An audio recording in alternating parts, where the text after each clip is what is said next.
একজন ব্যক্তি হঠাৎ করেই তার আবেগের উপর নিয়ন্ত্রণ হারিয়ে ফেলছে।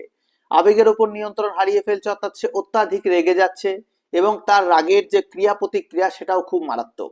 সে প্রচন্ড চিৎকার করছে, সে জিনিসপত্র ভেঙে ফেলছে, সে অন্যের ক্ষতি করছে, সে নিজের ক্ষতি করছে এবং সে এত চিৎকার করছে যে চিৎকার করতে করতে তার শরীরের মধ্যে রোগ দেখা দিচ্ছে, অর্থাৎ সে তার বুক ধড়ফড় করছে, তার বুকে ব্যথা করছে, তার হাত পা চিনচিন করছে, হাত পায়ের মধ্যে অবশতা আসছে।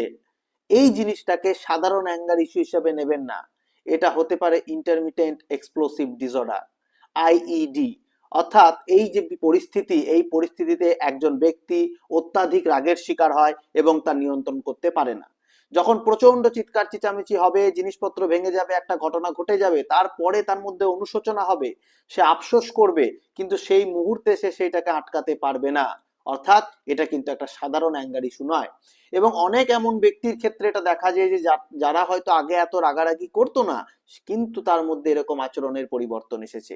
তাহলে বুঝতে হবে এই যে মেন্টাল হেলথ কন্ডিশন, সেটাকে সিরিয়াসলি নেওয়ার সময় এসেছে।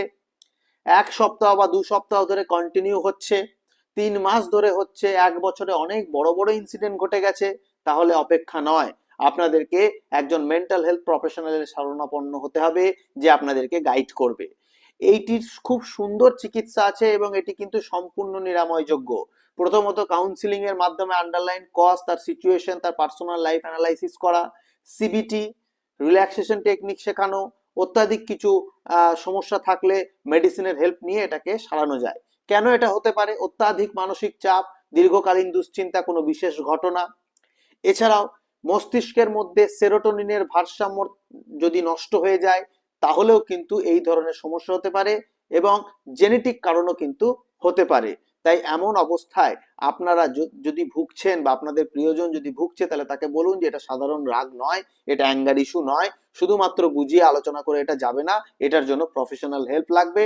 না হলে কিন্তু আপনারা সামাজিক সমস্যায় জড়িয়ে পড়বেন, নিজের ক্ষতি করে বা অন্যের ক্ষতি করে বিপদ ডেকে আনবেন, কিংবা শরীরে রোগ দেখা দেবে, হার্ট অ্যাটাক, স্ট্রোকের মতো সমস্যাও কিন্তু আপনাদেরকে আঁকড়ে ধরতে পারে।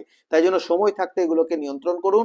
অত্যাধিক রাগের ব্যাপার সাধারণ ব্যাপার না ভেবে সঠিক কারণ, সঠিক ডায়াগনোসিস করার জন্য একজন মেন্টাল হেলথ প্রফেশনালের কাছে যান, তাহলে আপনারা ভালো থাকবেন।